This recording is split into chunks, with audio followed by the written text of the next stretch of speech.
चरणों की स्तुति।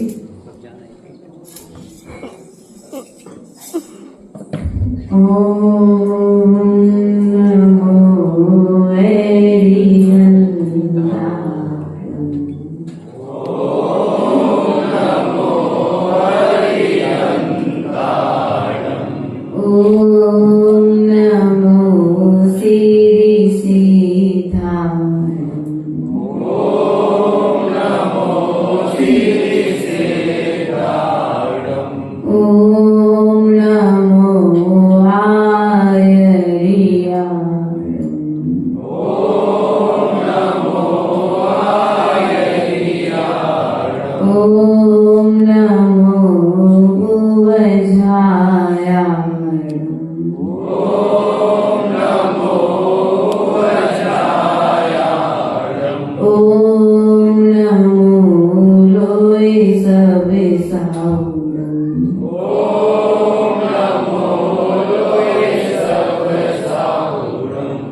भगवान की, सत्संग भगवान महावीर स्वामी की, आचार्य भगवंत कुंद कुंद स्वामी की, आचार्य भगवंत विराट सागर जी, विशुद्ध सागर जी, विभव सागर जी महाराज जी की, उत्तम आकिंचन धर्म की।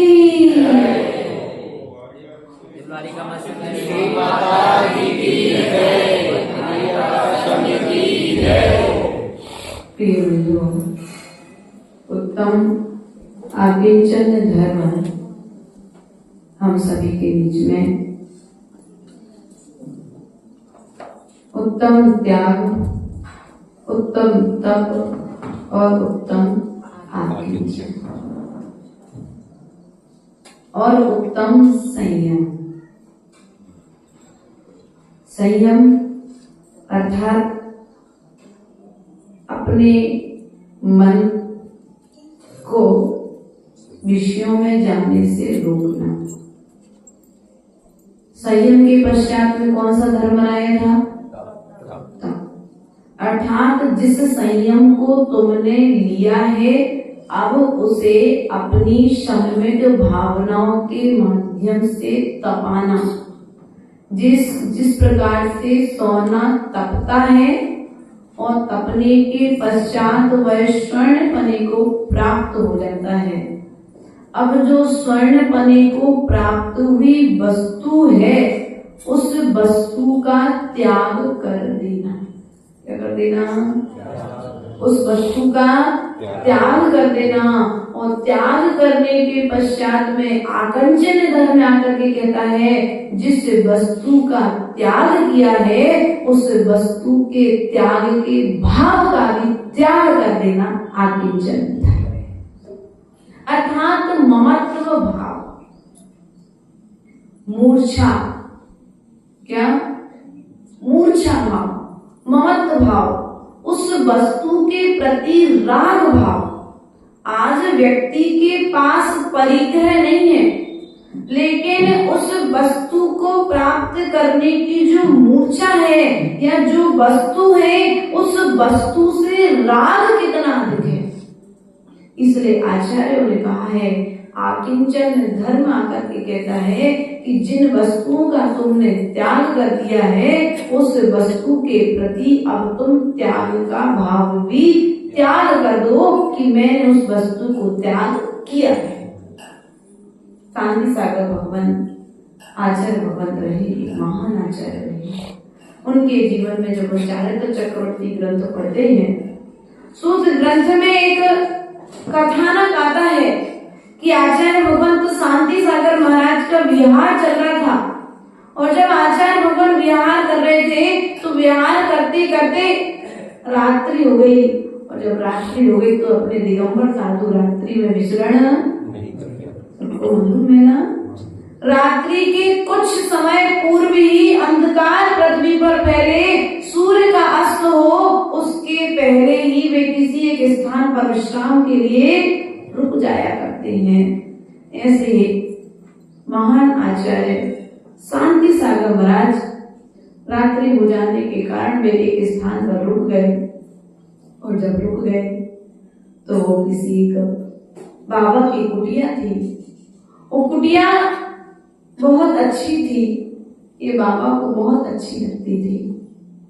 अब रात को तो साधु बोलते नहीं है तो इसने कहा कि भैया जब बाबा जी मौन है तो मुझे भी मौन रहना चाहिए। अपन महाराज जी और मुनिराज जानते, आचार्य उपाध्याय जानते हैं, लेकिन वे तो बाबा ही जानते हैं।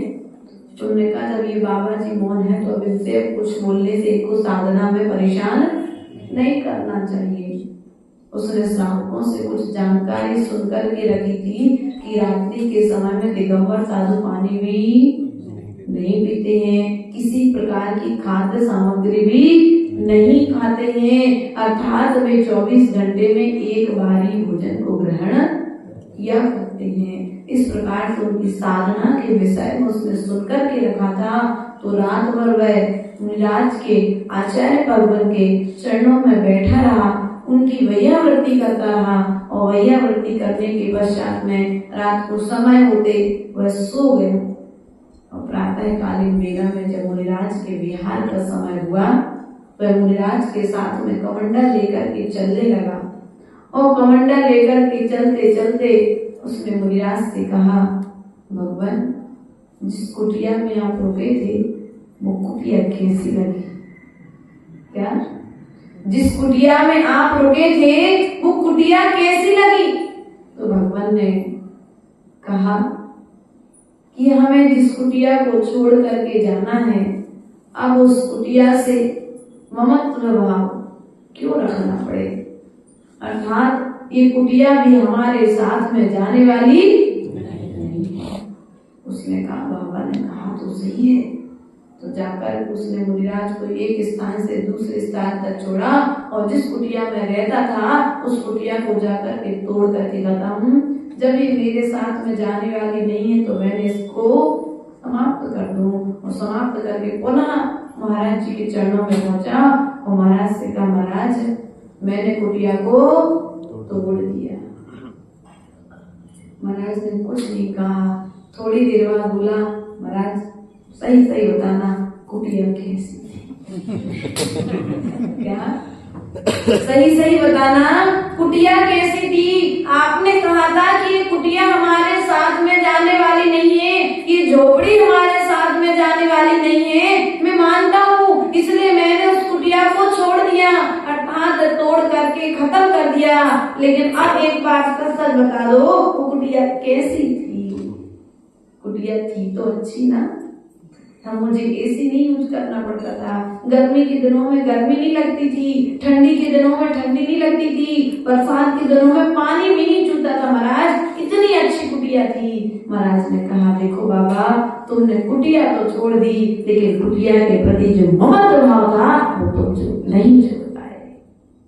वही उस बाबा की तरह हमारी भी स्थिति, हमने सब कुछ छोड़ दिया, लेकिन सब कुछ छोड़ने के पश्चात में ममत्व भाव, राग भाव भीतर का, जब तक राग हटेगा नहीं तब तक आकिंचन धर्म।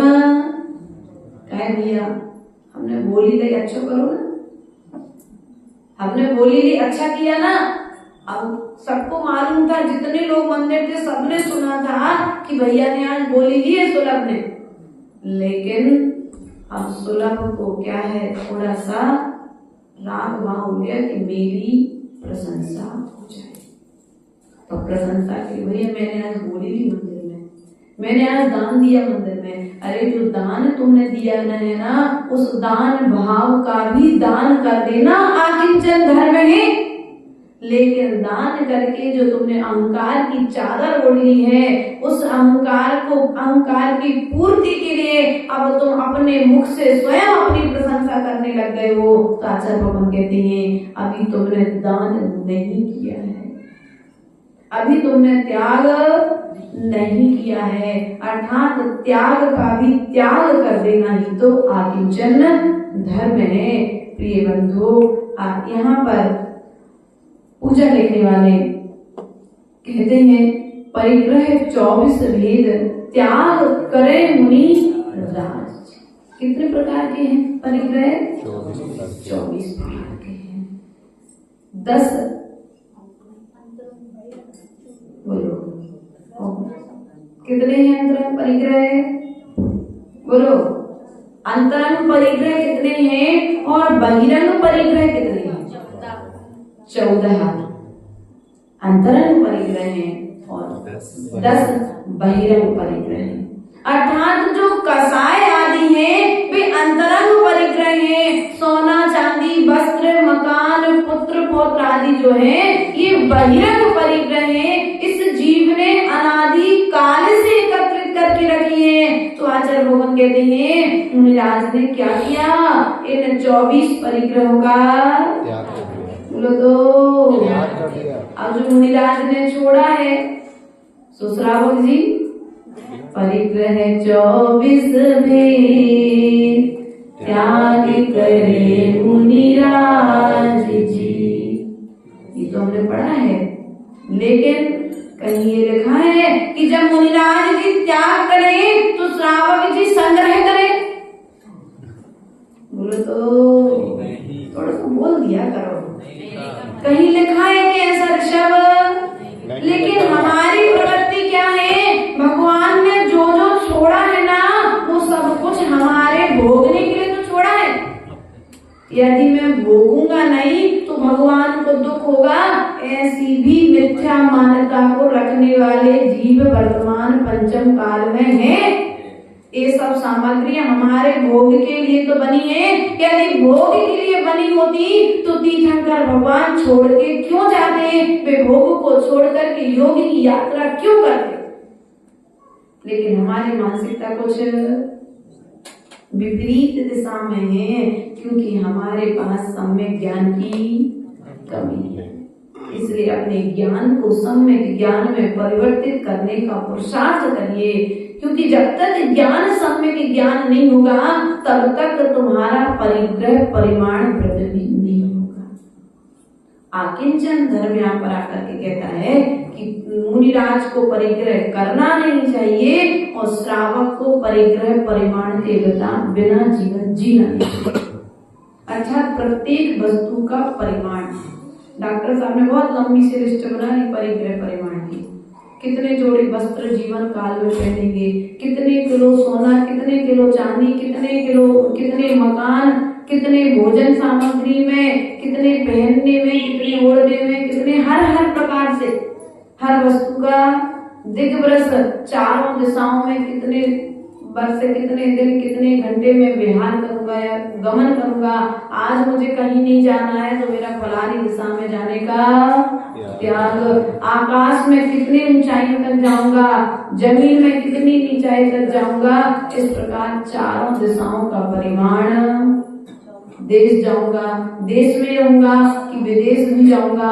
ऐसे भी श्रावक हैं जिन्होंने दिग्व्रत और देश व्रत का परिमाण भी करके, लेकिन हमारे पास ज्ञान नहीं था, इसलिए हमने आज तक परिमाण। हम कोई वस्तु का भोग नहीं कर रहे, लेकिन उन भोग ना करने वाली वस्तुओं का परिमाण भी तो नहीं कर रहे। और जब परिमाण नहीं कर रहे हो तो भोग का पाप तुमको। हमने क्यों 20 किलोमीटर की मर्यादा बांधी? कम से कम 20 किलोमीटर के भीतर होने वाले पाप तो लगेंगे, 20 किलोमीटर के बाहर होने वाले पापों से हम 20 किलोमीटर में भी जब तक हम इस कॉलोनी में तब तक हमारा नियम है। ये आज हम इस कॉलोनी में है, जहाँ तक आहार करने जाना है वहीं तक का नियम। उसके बाद हमारा सब जगह गमन करने का रात्रि के समय मात्र लघु संख्या दीर्घ संख्या के लिए प्रस्थान करेंगे, बाकी अपने 2 कक्षों के बाद कोई दूसरे कक्ष में। उसके पश्चात में भी उसकी मर्यादा साधु कम करते चला जाता है कि जितने समय के लिए मैं अध्ययन कर रहा हूँ उतने समय के लिए यहाँ पर होगा। अपने जब उस स्थान पर विश्राम करने के लिए जाता है तो मात्र एक पाटा मात्र मिला है, इस पाटे से सब जगह जाने का इतना सूक्ष्मता से जब साधु इस परिग्रह परिमाण अर्थात दिग्व्रत और देशव्रत आदि को महान व्रत रूप में पालन करता है, तभी जाकर के वह महान पद की सिद्धि को प्राप्त कर पाता है। इसलिए बंधुओं, आपको भी महानता की ओर जाना है। इसलिए आचार्य भगवान कहते हैं, जो तुम्हारे पास नहीं है उस वस्तु को प्राप्त करने का भाव का त्याग करना। जो वस्तु तुम्हारे पास नहीं है उसको त्याग कर दो। अब मेरे उस वस्तु का मन में आ गया रसगुल्ला खाना है, लेकिन घर पर नहीं बने थी रसगुल्ला, एक काम करो रसगुल्ले का त्याग कर दो। बोलो तो मन में ही भाव तो आया था, आज मुझे फलानी चीज ग्रहण करना है, आज मुझे फलानी चीज भोजन में मिल जाए, तो एक काम करो, आज मेरा घर पे तो बनी है ही नहीं है, तो अब उसका त्याग भी कर दो, तो उस त्याग का फल तुम्हें क्यों अखिलेश भैया मिलेगा कि नहीं मिलेगा? लेकिन तुमने कुछ अरे मिले तो और त्याग कर दियो, सामने आ गई तो फिर मैं कैसे अपनी रसना इंद्री को कंट्रोल करूंगा? बस तो वही तो तुम्हें जो मूर्छा भाव है, जो ममत्व भाव तुम्हारे भीतर में आ गया है, उसी भाव का त्याग करना आदिवचन धर्म है। इसलिए प्रिय बंधुओं, मूलाचार ग्रंथराज में आचार्य भगवंत ने परिग्रह के 3 भेद बताए हैं। अपन जब रत्नखंड श्रावकाचार्य आदि ग्रंथ पढ़ेंगे, वसुनंदी श्रावकाचार्य का जब वसुनंदी श्रावकाचार्य ग्रंथ पढ़ेंगे और कुंद स्वामी का रयण सार ग्रंथ पढ़ेंगे, उस समय आचार्य भगवंत ने 24 प्रकार के परिक्रमों की विवक्षा करी है। लेकिन जब मूलाचार ग्रंथराज पढ़ने जाएंगे तो आचार्य भगवंत ने 3 प्रकार के परिग्रह की विवक्षा करी है। कितने प्रकार का परिग्रह? 3 प्रकार का। सचित्र परिग्रह, अचित्य परिग्रह और मिश्र परिग्रह। क्या?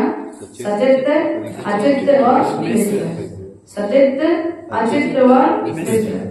सचित्र परिग्रह शिष्य आदि। क्या अब साधु के हिसाब से बात हो रही है? तो शिष्य शिष्याएं जो हैं, जो गण है, जो समूह है, जो संघ है, वह भी परिग्रह है। क्या है? ये मेरा शिष्य, ये मेरे गुरु, ये क्या हो गया? ये जो मेरा भाव है यही तो परिग्रह है। क्या है? सचित्र परिग्रह अर्थात शिष्य के प्रति भी राग का भाव उत्पन्न हो जाना, ममत्व का भाव उत्पन्न हो जाना आकिंचन व्रत में दोष पैदा करता है। अचित्त परिग्रह पिच्छी, कमंडल, शास्त्र।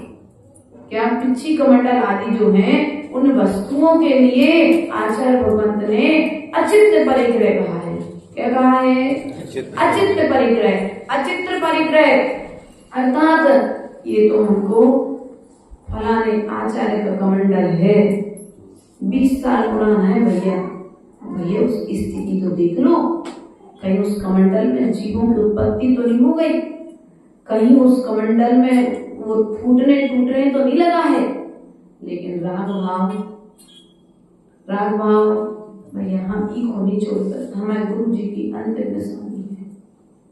ये राग भाव जो है ना, वो तो मैं अहिंसा व्रत का पालन करने, ये किताब तो हमको हमारे गुरु जी ने दी थी, अरे भैया उसमें दीमक लग गई, कीड़े पड़ने लगे हैं, वो गंदी हो चुकी है, अब उसके पेजों का विसर्जन, उसके यथा स्थान विसर्जन की व्यवस्था। लेकिन यदि कोई वस्तु तुमको गुरु ने दी और तुमने उस वस्तु से राग कर लिया, तो आचार्य भगवान कहते हैं तुम्हें अचित्त वस्तु के निमित्त से तुम्हारे अपरिग्रह अर्थात आकिंचन धर्म दोष। हम तो साधु की बात करते हैं, अब श्रावक सोच इससे ज्यादा। मिश्र परिग्रह अर्थात शिष्य और सामग्री दोनों में राग भाव करना मिश्र परिग्रह है। इसलिए प्रिय बंधुओं, यदि तुम आकिंचन धर्म को अपनाना चाहते हो तो क्या करो, अन्यत्र भावना का चिंतन करो। मैं अकेला हूँ और अकेला ही जाऊंगा, मेरे साथ में कोई भी जाने वाला नहीं है। विश्वास है किसी के साथ कोई जाएगा नहीं जाएगा। कोरोना काल में भले सब लोग एक साथ मरण को प्राप्त, एक परिवार के 10-10 लोग चले गए, लेकिन ध्यान रखना वे एक साथ यहाँ पर देह तो छोड़े हैं, लेकिन प्रत्येक जीव के परिणाम भिन्न भिन्न थे, सो भिन्न भिन्न गतियों में गए।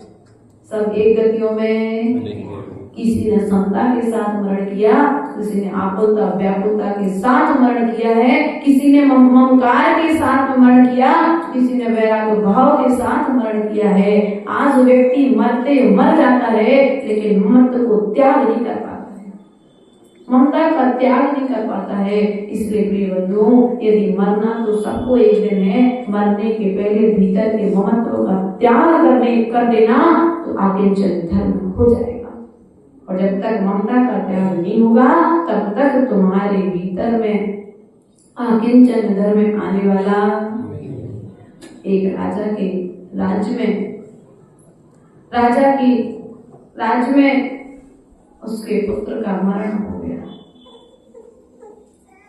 अब राजा के पुत्र का जब मरण हो गया तो राजा बहुत दुखी था कि मैं जितनी भी संतानों को जन्म देता हूँ वे सब जन्म लेते ही मरण को प्राप्त हो जाती, ऐसा क्या नहीं हो गया भगवान।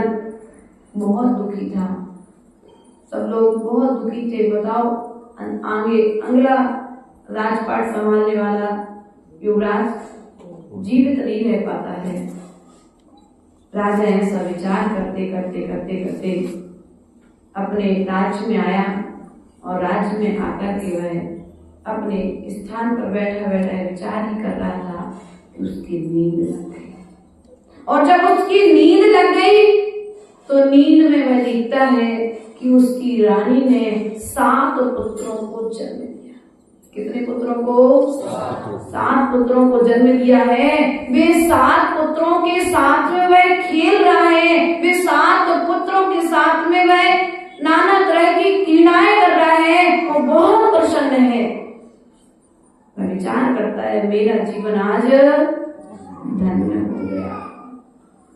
रानी आती है, रानी कहती है इतने शोक के माहौल में राजा के चेहरे पर प्रसन्नता, बात क्या है? वो राजा को जगा देती है और जैसे ही राजा को जगाती है, राजा रानी पर गुस्सा होने लगता है कि देखो तुमने मेरे सुख को दुख में बदल दिया। मैं कितना सुखी था। बोले ऐसा हुआ क्या? बोले मैं आज बड़ा असमंजस में हूँ कि मैं एक पुत्र के मरण का दुख मनाऊं कि 7 पुत्रों के जन्म का सुख मनाऊं। हमारी स्थिति भी कुछ इसी तरह की है कि हमारे पास जो है हम उसमें खुश नहीं है, लेकिन जो नहीं है उसके पीछे भाग रहे हैं। हमने भी कुछ अपनी जिंदगी, वो जो दिख रहा है ना वो ज्यादा सुंदर है, वो जो हमारे पास वो नहीं इतनी सुंदर है, उसमें अच्छी क्वालिटी, वो सामने वाली वस्तु में ज्यादा अच्छी क्वालिटी है। क्या करते हो? अपने ममत्व को तत्काल बोलो तो आजू जिज्ञा रक्षा क्या करते? सुरी भाभी यही करते ना आप लोग, भागते हो, दुनिया के पीछे भाग रहे हो। एक बात तुम अपने भीतर में जाकर के भी तो देखो, ये जो तुम परिग्रह ग्रहण कर रहे हो, ये परिग्रह तुम्हारे पास में जाने वाला है क्या? तुम्हारे साथ में रहने वाला है क्या? ये जो आया है वो जाएगा, और जो जो तुमने इकट्ठा करके रखा है वो सब तुम्हें छोड़ करके जाना है। और जब छोड़ करके ही जाना है तो छोड़ने के पहले भीतर से ममत्व का भाव छोड़ दो। संपत्ति इकट्ठी करना ठीक है, कर रहे हो, अच्छी बात है। दीपेश भैया बुरा तो नहीं लग रहा? माता जी आप तो कैसे कह देते हो सबको छोड़ दो। यदि हम सबको छोड़ देंगे तो परिवार कैसे चलेगा? जिज्ञा को छोड़ के चली जाएगी। यदि हमने सबको छोड़ दिया और हमारे पास कुछ नहीं होता तो जिज्ञा थोड़ी ना हमारे घर में आती। हमारे पास कुछ था सो जिज्ञा के माता पिता ने मुझे दे दिया है, वरना जिज्ञा को देते क्या भैया। देना और लेना अच्छी बात है, लेकिन देने और लेने के भीतर में जो ममत्व भाव है, जैसे बतासे में रखी हुई दवाई दिखती नहीं है, उसी प्रकार से वस्तु को लेते और देते समय हमारे भीतर में जो राग भाव है, जो हमें खुशी प्रदान करता है, जो द्वेष भाव है, जो हमें क्रोध प्रदान करता है, वो दिखता नहीं है, लेकिन होता तो है ना। इसलिए वस्तु के आदान प्रदान में आने वाला आ जाए, जाने वाला चला जाए, लेकिन अपन को दुखी होने की जरूरत नहीं है। लेकिन हम क्या करते हैं, जो भीतर का ममत्व भाव है वही तो तुम्हारे लिए रुला रहा है। इसलिए ध्यान रखना, तीर्थंकरों ने इसके पास में संपत्ति थी, चक्रवर्तियों के पास में संपत्ति थी, लेकिन वो संपत्ति कितनी संपत्ति थी, आज तुम्हारे पास में सौरभ एक है, अखिलेश एक है तुम्हारे पास, लेकिन चक्रवर्तियों के पास 96,000। कितने हजार थी बोलो तो कीर्तन तक नहीं बन रही। 96,000 थी उनके पास, एक कम नहीं थी 96,000 में। और 9 रत्न, 14 रत्न, 9 निधियां। कितने? 14 रत्न, 9 निधियां। और चक्रवर्ती का वैभव तो देखो, एक चक्रवर्ती के भोजन के लिए 365 रसोई थे। कितने रसोई थे? 365। तुम्हारे घर में कितनी है? एक है, वही में ध्यान रखना। 365 रसोई थे चक्रवर्ती के साथ में, और जो चक्रवर्ती था वह एक चक्रवर्ती के भोजन के लिए 3 करोड़ गायों का दूध। कितनी करोड़? 3 करोड़। तो 3 करोड़ गायों का दूध निकाल करके चक्रवर्ती की भोजन सामग्री बनाई जाती थी। तुम्हारे पास कितनी है? तुम तो एक ही गैया को नहीं बचा पाओगे। भाभी नहीं है, माता जी कह रही। चक्रवर्ती के पास में कितना सुख था, लेकिन इतना सब कुछ होने के पश्चात में तुम 1 खंडे के हो कि 2 खंडे के कि 3 खंडे के? कितने खंडे के अधिपति हो? 16। बोलो तो भैया, तुम राय के दाने के बराबर भी नहीं हो। चक्रवर्ती 6 खंड का अधिपति था। कितने खंड का था? भरत क्षेत्र। और 5 कौन से क्षेत्र हैं? बोलो तो 5 मलेच्छ खंड। हमने आपको ग्रुप में बताए थे, 5 मलेच्छ खंड और 1 आर्य खंड।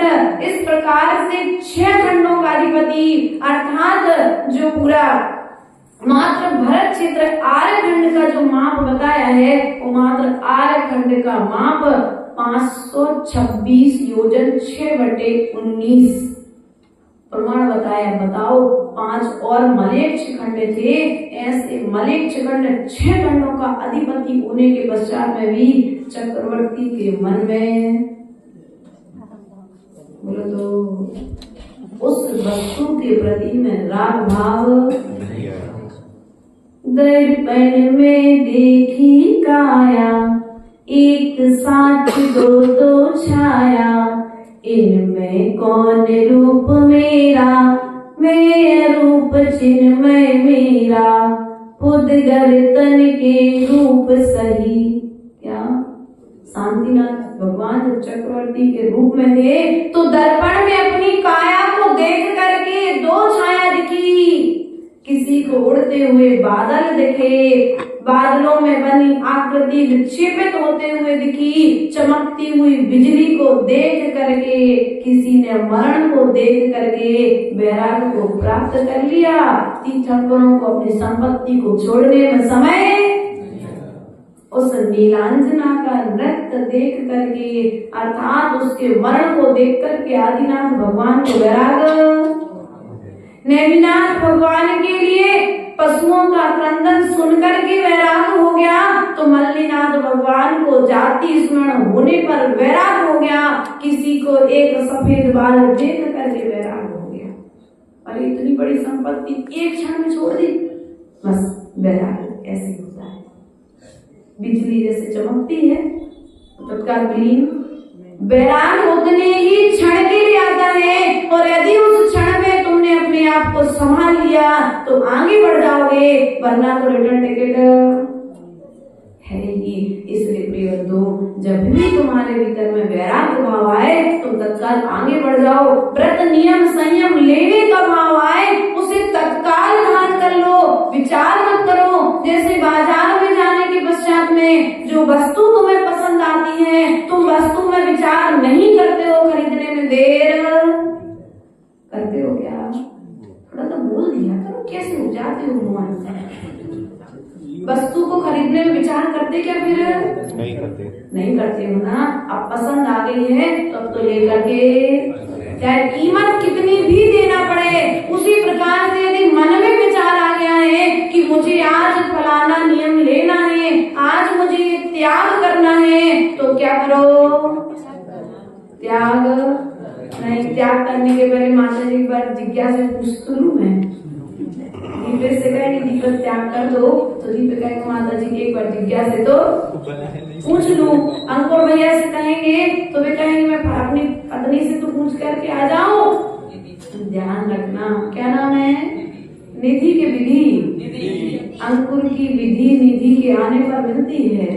इसलिए ध्यान रखना है कि यदि तुम लोगों के लिए मोक्ष मार्ग पर आगे बढ़ना है तो आचार्य भगवान ने कहा है कि अपने भीतर के ममत्व भाव का त्याग करो। किसका त्याग करो? ममता। किससे जोड़ी तुमने ममता? पर से और पर वस्तुओं से जो तुमने ममता जोड़ी है, वह परिग्रह से जो ममता जोड़ी है, वह परिग्रह तुम्हें परमात्मा बनने में बाधक है, तुम्हें पवित्र करने वाला नहीं है। कि ममत्व भाव तुम्हारे लिए अपवित्र कर रहा है। क्या कर रहा है? अर्थात यह ममत्व भाव मल की तरह है। किसकी तरह है? मल छूने के बाद स्नान करते हो ना, देखो मुंह बन गया बेचारे, आरजू करने से आप पीछे हो गया होगा।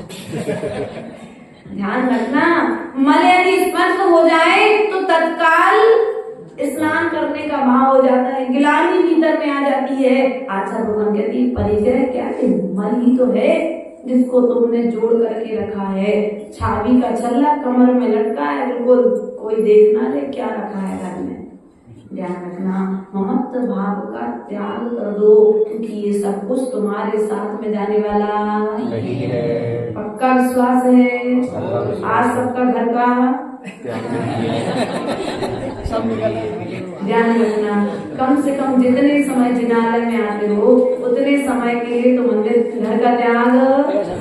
आचार्य गुरुदेव कहते हैं जिनके लिए मंदिर से घर, बोलो तो मंदिर से घर दूर लगे उनका भी मोक्ष दूर है, और जिनके लिए घर से मंदिर पास लगे उनका मोक्ष निकट आ रहा है।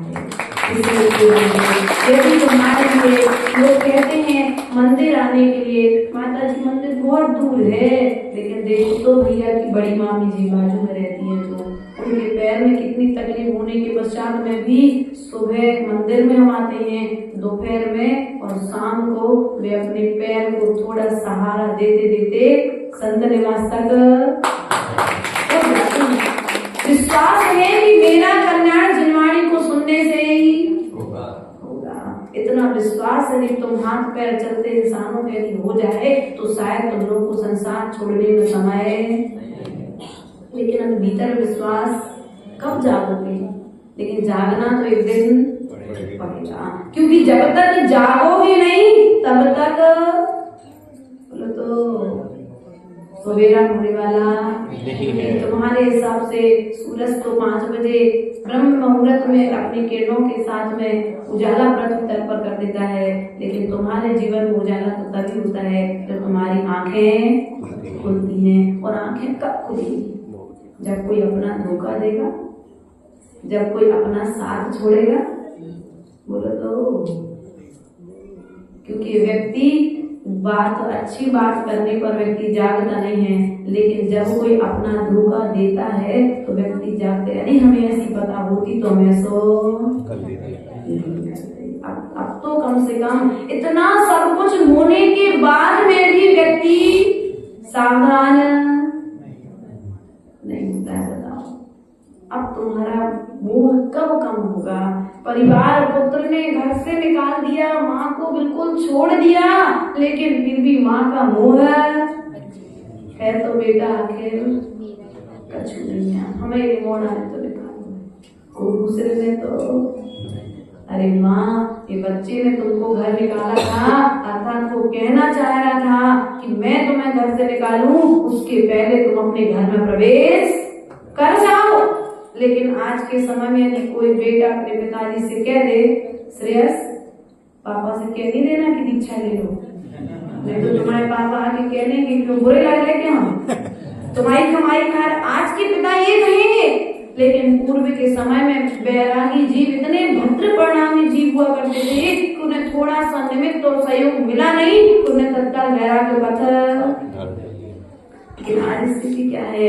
व्यक्ति वैरागी होना नहीं चाहता है, क्योंकि भोग की और राग की सामग्रियां इतनी है उसके पास में, चक्रवर्ती के जैसा वैभव नहीं है, लेकिन छोड़ने में जीवन पूरा जीवन मैंने इतनी मेहनत से कमाया है, अब तो कम से कम भोग लूं। और भोगते भोगते एक दिन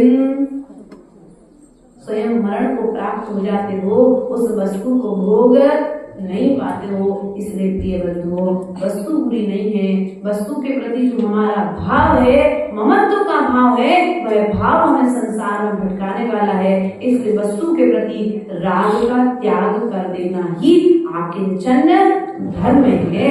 ऐसा आचार्य परमेष्ठियों ने हमारे लिए बताया है। प्रिय बंधुओं, यहाँ पर 8 कर्मों के लिए भी अंतरंग परिग्रह के विषय में कहा गया है। अर्थात जो 8 कर्म हैं, कर्म कितने हैं? 8। कौन कौन से? ज्ञानावरणी, दर्शनावरणी, मोहिनी, अंतराय, नाम, गोत्र, आयु और देवनी। कितने कर्म हैं? 8 कर्म हैं, और ये 8 ही कर्म हमारे लिए संसार में भटकाने वाले हैं। तो आचार्य भगवंत ने कहा इन 8 कर्मों से बचने का उपाय क्या है? तो तीर्थंकरों ने कहा कि जो 16 कारण भावना है, उन 16 कारण भावनाओं का 12 भावना है, उन 12 भावनाओं का जो वैराग्य भावना है, उन वैराग्य भावना का, और जो 5 महाव्रत की 25 भावना है, उन 25 भावनाओं का निरंतर चिंतन करते रहो तो तुम्हें कभी चिंता नहीं करना पड़ेगी। आज है क्या? एक चैन है, लेकिन तुम्हारा पूरा चैन चला गया। एक चैन ने पूरा चैन, पूरे व्यक्ति के जीवन को बेचैन कर दिया है। इसलिए चैन रखना अच्छी बात है, लेकिन चैन में ममत्व भाव, क्योंकि चैन होगी तो बेचैनी आएगी, और बेचैनी आएगी तो पूरा जीवन बेकार हो जाएगा। इसलिए अपने भीतर में ममत्व भाव का त्याग करना ही आकिंचन धर्म है। बोले आकिंचन धर्म की जय। परम पूज्य आचार्य गुरुवर विभव सागर जी महाराज की जय।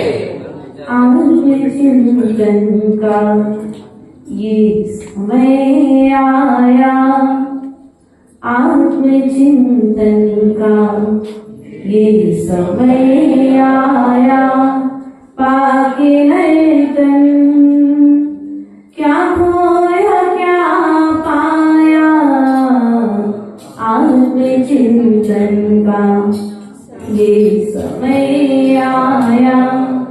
तो टंकोत की गायक है, तो टंकोत की गायक है, यह तो तू समझ नहीं पाया, पाके नर्तन क्या खोया क्या पाया, आत्मचिंतन का ये समय आया। एक पल निज में तुम ठहर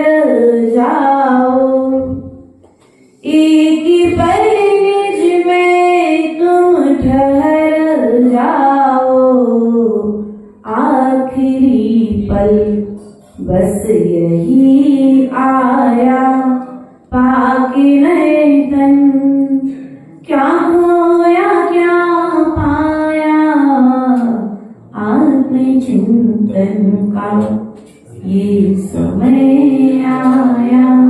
बोले मोला काशनाथ भगवान की जिनवाणी की ज्ञान से सूझे लो पालो।